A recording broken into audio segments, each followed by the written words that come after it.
Magandang buhay sa ating lahat. Narito naman po tayo ngayon sa Faith On, kapulisan na makadiyos, makatao at makabayan.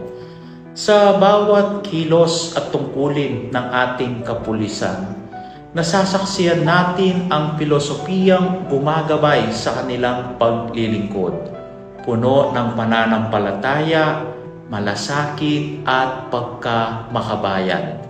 Ngunit hindi nila ito kayang mag-isa. Kaya sa gitna ng hamon ng makabagong panahon, kailangan ipaalala ang tatlong haliging dapat isabuhay: ang pagiging makadiyos, makatao, at makabayan. Hindi ito dapat manatiling slogan.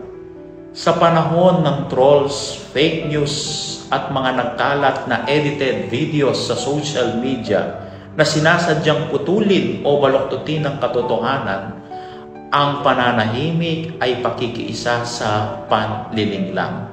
Ang pagkalat ng mali ay aktibong paninira. Ang katotohanan ay hindi laban ng iilan. Tungkulin natin lahat habang ang kapulisan ay naninindigan. Tayo naman, mamamayan, ay dapat makiisa, magsuri, magsalita, at manindigan. Sapagkat ang katotohanan ay hindi na ipagtatanggol ng iisang hanay o ng iisang organisasyon lamang, kundi sa pakikipagtulungan ng bawat isa sa atin. At sa panghuli, samahan ninyo po ako sa isang panalangin. Sa ngalan ng Ama at ng Anak at ng Espiritu Santo. Amen.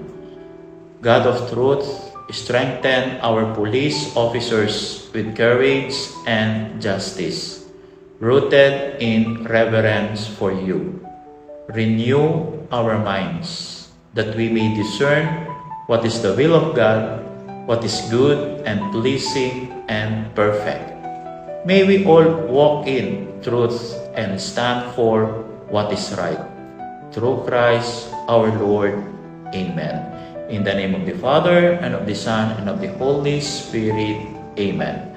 At sa bagong Pilipinas, ang gusto ng pulis, ligtas ka. Muli po sa magandang buhay sa ating lahat.